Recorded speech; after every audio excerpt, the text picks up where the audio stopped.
My name is Edward Davison, and my birthday is September 23rd, 1925. That's my birthday.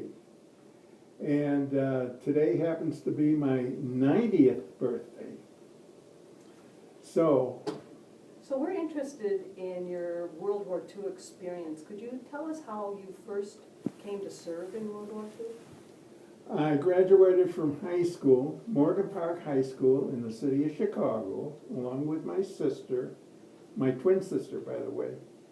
And I got a letter from my local draft board who requested that I participate in World War II. That's how this thing got started. I was 18 years old and drafted into the Army. I took basic training in Texas, in advanced infantry training in California, Fort Ord, California. I was shipped out on a troop ship called the A.E. Anderson. And it took about 3 weeks, I'm going to say, on board that ship till I got to New Guinea, to Hollandia, New Guinea. And right then, I was assigned to the 21st Regimental Combat Team. It's a part of the 24th Infantry Division. And that started my combat experience there. So I saw combat action in New Guinea, and when that was over, then I went to the Philippines. And I spent quite a bit of time in the Philippines, making several initial combat landings at that time. And when the war was over, I was shipped up to Japan. Can I just ask you, when you went into the Philippines, what is it you did? I mean, what was the goal of being in the Philippines? I was a teenage infantryman. I was a guy who carried a rifle. And we made tactical landings because the Philippines is just islands all over the place. In fact, there's 7,000 islands in the Philippines. So you really had to take a look at each one of these islands to make sure that the Japs weren't there. In fact, at one time, I was on this patrol boat. There must have been about 10 of us on this ship. It was a pretty sizable boat. It actually belonged to the U.S. Army. I didn't know the Army was involved in the Navy, but these boats were available at that time. And it had a 2-man crew with a 50 caliber machine gun on board. And our mission was to go to several of these islands that somebody had picked out. And we would make tactical landings on these islands to make sure that the Japs weren't there. Because what the Japs used to like to do is maybe they'd get a 4 or 5 man communication team and they watch the traffic going up and down the various channels and so forth. So it was our job at that time to make sure they weren't there, or if they were there, it would be a combat mission when we landed and so forth. If they were there and we had to get into some shooting going on, where we were prepared for it. That's why they took the infantrymen to go on these missions. Did civilians live on these islands? Some of them they did, yeah. Some of the islands are fairly small, and people were living there that time. Maybe it was to get away from the war or something, I don't know. A lot of them came out of Manila to escape some of the action that was going on up there. Do you know about what month this was of the year? This would, well, I was in the Philippines, it would be about December or so, 1944. What was the weather like? Well, down there it's very hot. Much of my time in the Philippines was spent on Mindanao Island, which is not too far from the equator, and it was always hot when you're down in that area. And a lot of mosquitoes. A lot of mosquitoes. And what you would have is flies during the day and mosquitoes all night. And you just more or less have to endure this thing. It was, I don't know how these civilians, how they survived.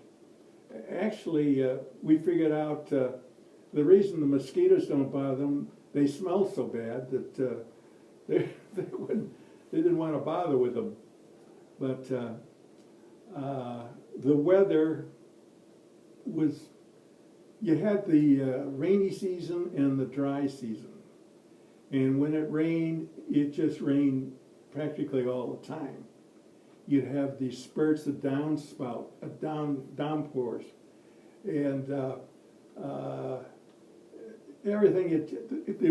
The ground would be soaking wet, but soon it would soak in because so much of the soil was kind of I can't think of the proper word. Moss? Some sort Well, of no, moss it's or- more like, anyway, it would soak into the ground sooner or later. But the problem would happen here was it would rain real hard, then the sun would come out and make it extremely humid.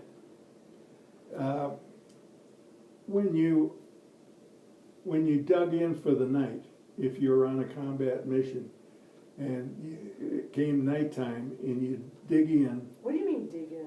Well, it's a lot of people call it a foxhole. Okay. Actually, it's more like a grave. In other words, your whole body has to be below ground. So you have to dig this thing that looks, unfortunately, looks like a grave. Then you get in it, and that's where you stay at night. And when you get in it, when you dig the grave or dig the foxhole, you pound the dirt in one end, and that would be the end that's facing the enemy, and so that your head is at the other end. That's in case maybe a Jap might sneak up and stab you or shoot you or something of this sort. So, but it was fine during the dry season, but when you got into the rainy season, this grave would wind up with a lot of water. You'd be laying in what is more like a bathtub than anything else, and you're soaking wet, and that's the way you are. And your uniform would last maybe a couple of days because it's so wet. In your body, you get to looking like a prune, you know, everything would shrivel and so. But your uniform would last only a couple of days and it would get rotten. You could put your finger right through it, you know, it was so bad. But you always had new uniforms would come up. So. So from the Philippines, then where did you go? Well, the war was over. And then I was in Mindanao. Again, that was the farthest, it was a large island, the farthest south island in the Philippines. So if that's where you were and you said the war was over, Yeah. tell us about your experience finding out the war was over. Well, communications were fairly good, and we knew that there was the atomic bomb was at Hiroshima and places like that. There was 2 atomic bombs, Nagasaki, and we obviously thought to ourselves that the war is coming to an end. Then prior to, we were preparing, by the way, at that time when the atomic bomb was lit off. We were preparing to make a landing in Japan because we were a infantry outfit. But fortunately, we didn't have to do that. But still, our Japanese enemy out there, they didn't know the war was over. And it was a constant combat missions to keep them from coming in trying to disrupt our breaking down of the unit there and taking it to close to the sea level, beaches. and that was occurring at that time. Tell us what you were thinking about finding out about the end of the war, that the war was over. Or You were saying that the war was over, but the Japanese didn't always know it. So They what didn't was know your it. job? You went from island to island in the Philippines? well, this is in when the war was over. I was in Mindanao Island. And then the war was over. We had continual combat operations going on each day. For Went about how on. long, do you think? It what? For how long? For that? Well, Was it months or? I was all on different islands, but I ended up on Mindanao. And it's each day what happens a day when you get up, you try to have breakfast and so forth, and believe me, the food was not very good. Then you go out on patrols to make sure where the enemy is. Sometimes you'd find them, sometimes you wouldn't. But that was your job. If you found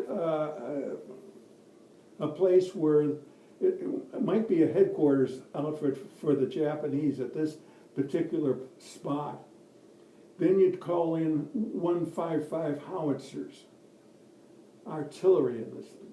And these guys at 155s were very popular because they were easy to cart around. Although it was a big gun, it was easy to cart around. But they were very accurate, and these artillery guys were good at it. So if you saw a group of Japs, then you'd pull back and you'd have the artillery come in. A lot of times you would have an artillery observer with you so he could phone back, the target area and so forth, and keep eyes on how efficient the explosives were. And if you caught them off guard, I can remember coming up on a group of Japs. There might be 25 of them up there, and they were all killed as a result of the artillery fire. And unfortunately, if you want to get into something that's kind of morbid, because of the heat, the sun, and so forth, they rot real quick. And boy, does it stink. It's really bad. And one body would be decomposed within about 24 hours, the sun on it, and they turn black. And of course, I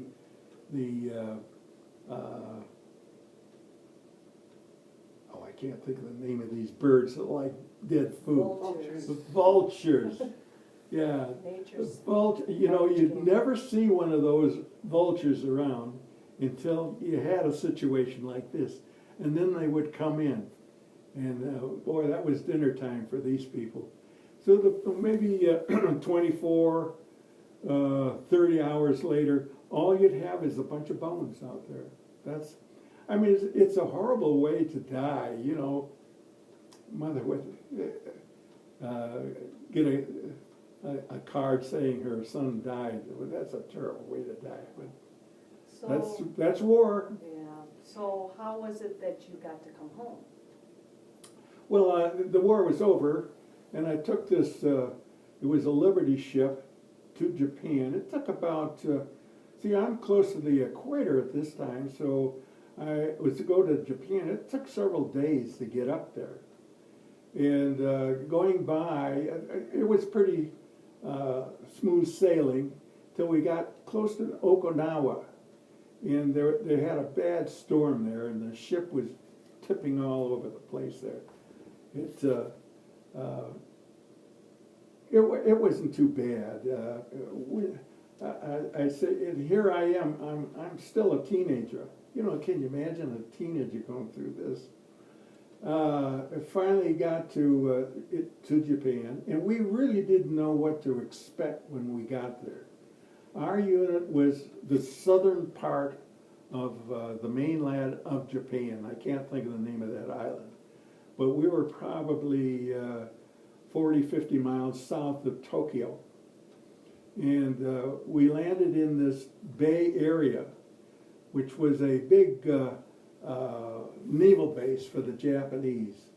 Huge bay area. And of course the Japanese knew we were coming in there, so they scuttled all their boats and made a mess out of that bay. So we had to come in on our barges, bring everything in on our barges. And we came in as a technical unit, not knowing what to expect, because there was you could see nobody around at all. You could see the shoreline there, but there was nobody around. And we landed and stayed there for a while until things got organized. And then we were put on a... Did you stay on the ship, or did you... No, we got off the ship and landed in Japan. Okay, and so did you stay in Japan, or... Yeah, no, we stayed there. I mean, the ship went on its way. Oh, okay. Yeah. So where No, did we you were stay? assigned to Japan, we stayed there. When you stayed there, did you sleep outside? Or? We slept outside, Okay. yeah. Until we were on the shoreline until things got organized, where we were supposed to go and so forth. Finally, it came about. Now that I have to say that the U.S. Air Force did a number on Japan. They just tore that completely, made a mess out of the entire island and the cities and so forth. You have to remember, I guess, that Japan is probably no bigger than the state of California, so it was easy for the Air Force to go in there and bomb these cities. So we finally, somebody put a train together, and we got on these coaches which were more like Toonerville trolley cars than anything else. And we traveled up there. I should probably have the map out and bring up the names of these places, but I can't remember that. But we finally got, our first spot was an Army base. It wasn't very big, but it had barracks. And this is probably the first time we got to sleep inside, out of the weather. And we were there for a while, and then as time went on, we kept changing from place to place. The Army, they just keep moving all the time. You never spend much time in one spot. After about maybe several months of this, we were pretty much established, and my unit was assigned to, well, what we did, we had 4 of us, and we had a Jeep. And our mission was to go around to the various prefecture police stations and check on to make sure there was no involved. I'm having trouble thinking of the words here, the proper. People that were resisting? Yeah, people that were organizing rebellions or something Right. along that line. And it was kind of unique in that 4 of us were all over 6 foot tall. Some of them were a little. That Jeep went down a little when we all got in the thing, And we drive to a police station, and I got to say that those police, they ran the roost. I mean, when they said something to a civilian, they mined right off the bat. There was no argument or anything of this sort. So they were the guys to see if we wanted to know something that was going on. Well, it was kind of comical, because the Japanese are fairly short. And we walk into this police station, 4 6-footers looking down at these policemen who were about 5'2" or something like that. And it was kind of unique at that time. Did you have any dealings with civilians, or did you see many civilians when you were in Japan? Well, finally they came out. Mm-hmm. Many times, if we would walk down the street, we could maybe see some mother and children and so forth, and they'd get out of the way. They'd sneak away, you know. Finally, things loosened up a little more because we weren't there to shoot them, and you know, all the things they thought we were going to do. So did the people, you were in Japan for a couple months?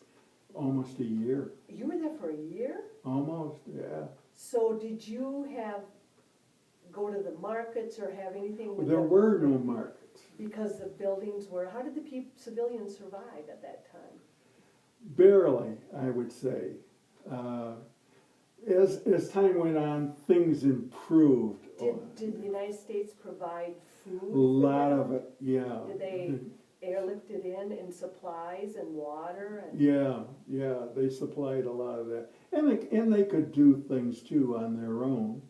Things that were damaged where they knew how to repair it. So did they start rebuilding, or did you see Americans coming and rebuilding? No, they had to do it. They had to do They it. had to do But it. you were there a year, that's a long time. Yeah, well, it was right after the signing on the Missouri in September of what year would that be? 46, I believe it is. And I came home in August of 46 or 40. I can't remember. It was a long time ago. It was a long time. So tell us how it is you got home. It was one of the reasons we were over there for such a long time is that there was no way of bringing ships in. The harbor areas were completely torn up. And practically everything, you bring one of those big ocean tubs in there, and things that were brought on shore were brought on barges or our landing craft. That's how they loaded this stuff up. So it was difficult to try to get. The priority was to try to straighten out Japan first before everyone left. It's really along that line, and things improved over a matter of time. And where I was on the southern end of, I think it's Honshu Island, on the southern end of, which is the mainland. Then there was another island across this channel affair, and in order to get there, you just went over a bridge. And we were assigned down, now we're way at the southern end of this thing. So when it was time for, you call them short timers, and it was time to go home, they'd read off this list, and which was kind of interesting because some of the guys who were ready to go home were on the list. This officer would read the names off, and they say, oh, Tom Jones, oh, you spent 3 days in jail. You're going to have to make 3 days up here. So that guy would be out. And this is probably a guy that really wanted to get home, but he would be out. And that's how they worked this thing. Then I got on the train. By the way, on the way down to this island, from Honshu Island, we went through Hiroshima. Oh, yeah, went by what was that Hiroshima. like? It was pretty much flattened. There wasn't much there. Did you see people there at all? Well, at this time, there were a few that were around there, but not a whole lot. Now, what happened was the train stopped. And we were not right in the middle of town. We were quite a ways out. But you could see that entire area there. It was just really flattened. I mean, it's just dirt. That's everything. The buildings were torn up, and most of the people were on the outer skirts of the city there. I suppose it was still contaminated, you know. And then from there, where did you go on your journey home? Well, from this island south there, I got on a train. There was probably 200 of us. Got on a train, And it took a couple of days to get up to Tokyo. That's the place where we were going to eventually, that was the headquarters area where you would take off to go home. There's a city, kind of a suburb of Tokyo, Yokohama. And this was a army base down there. And it was really cleaned up. The barracks were straightened out. U.S. soldiers did that. They had a swimming pool. It was not a bad spot. And we waited during the moonshine. They had built piers out to accommodate these big boats coming in so that they could come up. And the day we were to go, I must have spent a month in Tokyo. And I have to say that Tokyo was just a mess. It was just nothing really standing. A few buildings were standing, and that was about it. And there was, the roads were covered with debris from the buildings and so on. And they used to take these road graders and try to clean the road off so that the U.S. Army trucks could drive down there. Not too far away was a Daiichi building. And this was General MacArthur's headquarters. He was down there. That was one of the few buildings that was still standing. Another building was a theater called the Ernie Pyle Theater. Do you know who Ernie Pyle is? Newspaper guy was killed out there. Yeah, so they named this theater after him, and that was about it. Now they didn't bother the emperor's headquarters over there. They left that alone. But the day that we were to leave, we saddled up and came down on this pier and got on board ship. It was a Liberty ship that had been, Liberty ships were mostly cargo boats, but they had transferred these things into troop carriers. So we got on the ship and we were about to sail off, and the U.S. Army band was down there, and they were playing Taking a Sentimental Journey, which was kind of neat. So on board ship, we went up close to Alaska, Aleutian Islands. That's how you circumvented this thing. And I think we spent about 5 days on the ship there. Finally arriving in San Francisco, coming back to the place where I took off. And it's from the ocean area into where the Bay Area is, it's quite long. I think it took us about a half a day just from the ocean area to get up to where the Golden Gate Bridge is. So we finally got into, here again it was kind of interesting, the very course that I took going out. I was returning there and went down to Tacoma, Washington, which is kind of like a suburb of San Francisco. And we were in GI trucks, and it was interesting. People were lined up along the side of the road there with flowers, and they were clapping and this kind of stuff. Yeah. Going back from the sea area, that long channel affair that they had there, you could see big signs on the land in there, "Welcome home, troops." Yeah, it was kind of. And how were you treated when you entered? Didn't you say people would come and take you out to eat and? No, not no. In Tacoma, we got off the boat. We went to this army base out there. Here again, I can't think of the name of the thing right now, but it's a permanent army base. We spent a couple of days there before I got the train to eventually come back to Fort Sheridan. So were you injured at all? No, I wasn't, fortunately. I was scraped up, and you're always going to get banged up. And I recall on this one deal that we did, it was at night. Now, you never go out at night. And I don't know whose idea that was to go out on a night mission here. Actually, what the intent was that you've got the main body sitting here. We knew that there were Japs out here in front, so that we're going to make a big U around on the opposite side.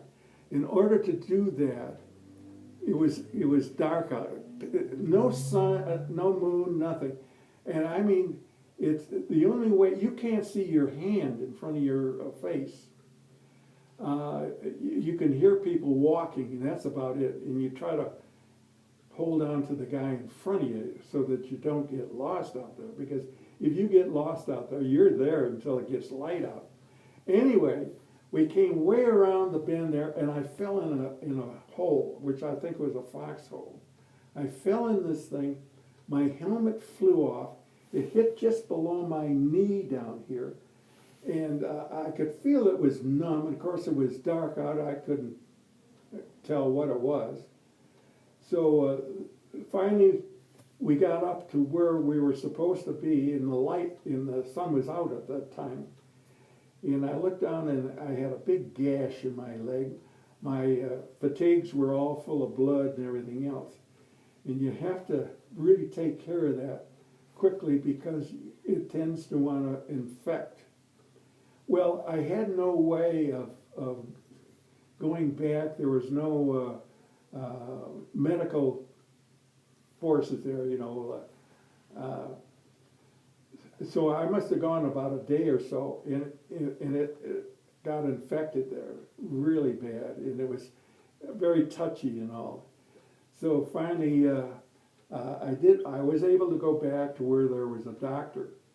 And the doctor takes a look at it, and he says, well, I can get that scab off of there and so forth. It might hurt. And I said to him, it's not going to hurt any worse than it hurts right now, so go ahead and do it. So he bandaged the thing up. Now you get scrapes in your arms and everything. You have to take care of that pretty soon, again, because it's going to get infected. Did you get malaria? I got malaria, yeah.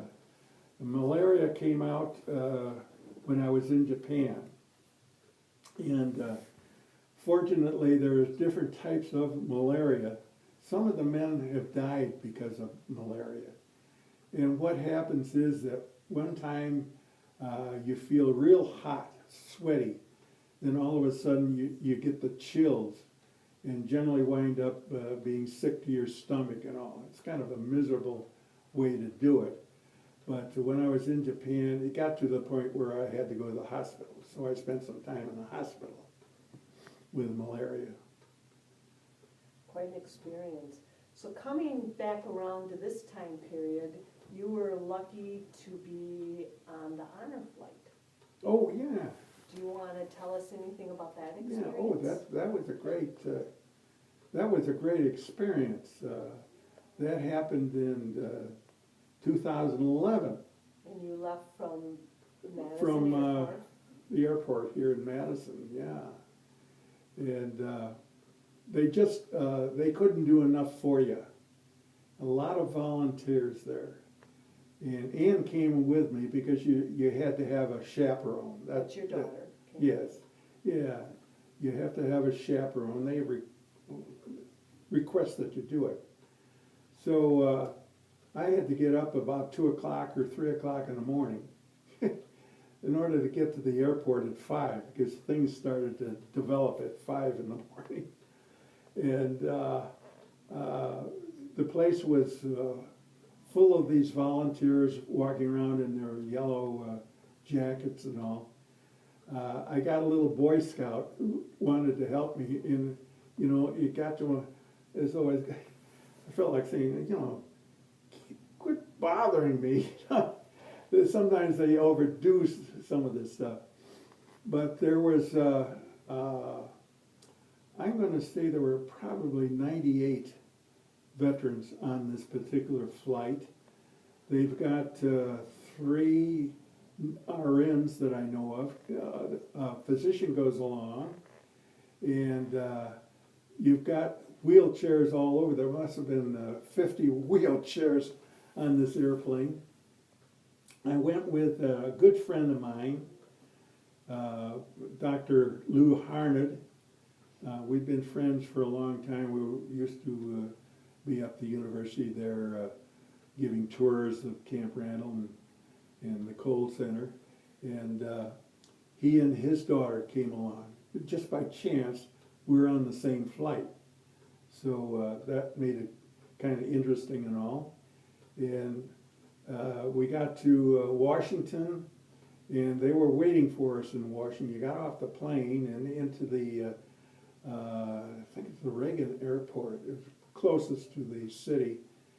And there are crowds of people out there. There was a band there. There was a group of ladies, I'm going to say there might have been about 20 of them, and they were singing God Bless America or something like that. They were really waiting for you when you got off the plane and treating you really nice. And then we got on these buses, huge buses, that accommodated wheelchairs in the back there. They had lifts in the rear end so that those in wheelchairs could get on the plane or get on the bus. And then we took off, and I think there were about 3 buses in a caravan type situation, and we were traveling from one spot to the other, and the police escorted us to all these places. Of course, the main spot was the World War II memorial that had been just constructed, and that's quite a spot there. We've spent quite a bit of time there. One of the fellows that came along as a helper or whatever you want to, was the DA. District attorney? No, isn't that funny? You're doing good remembering a lot of things. Pat Richter. Oh, okay. Pat Richter came along with us. So, yeah, we had one of the television stations came along with us. But we spent quite a bit of time at the World War II Memorial, because it's quite a place. And there would be, it was in October, but when we got to Washington, it was fairly warm at that time. And there was always somebody there carting around water. So you always had water. By the way, when you got on the plane, you got breakfast on the plane. And then when we were, it was getting to be noontime by the time we got through with the memorial there. Then we had boxed lunches, which was very good. I mean, it was just, it did everything up quite super. And when we got through with lunch, a short time later, they had Girl Scout cookies available and a lot of water. They wanted you to drink a lot of water. And then on the plane back, you each got a package? Yeah, we went back, we got on the plane, and we began to taxi out. And what the fire department does in Washington, D.C., they give you a salute, a fireman's salute, which they throw water on the plane, you know, which is kind of unique in itself there. Yeah, then you get another meal. You can eat all day long on these flights. But after that, then we had the mail call. And all the nice letters that were sent by from your family and friends, from family and thanking friends. you for your service. Yeah. And then when you entered the airport in Madison, We landed in Madison. Now, Lou and his daughter and I, when we got on this plane, it looked like a troop carrier. There was no first class or anything of this sort. And you got on the plane at the front of the plane. And it just so happened that Lou and I were the last passengers. We were way in the back, the last side back. As we used to say, we were guarding the latrine back there. But we were right next to the kitchen too. So when we got to Madison, obviously the guys in the front were the first ones to get off. And we sat there and we waited, because there's when you got 90 or so, you got 100 people in it, it's gonna take a while for these people to get off. And they don't want you to get off at one time. They want to space it out so that you get your salute. So we sat there, and I finally said to Lou, you know what's going to happen by the time we get out of here? The lights are going to be out and everyone's going to be home, but that wasn't true. That wasn't true. No, everyone stuck around. And you get off, they've got that band, the ladies' band, by the way, jazz band. And everyone's got their hands out and they're clapping. It's quite an experience. Very, very nice. Yeah. Well, you have quite an experience that you've shared with us. Thank you. Do you have Okay. anything else you want to add? Not You that I filled can us- think of right now. Yeah. Yeah. Well, thank you for your service.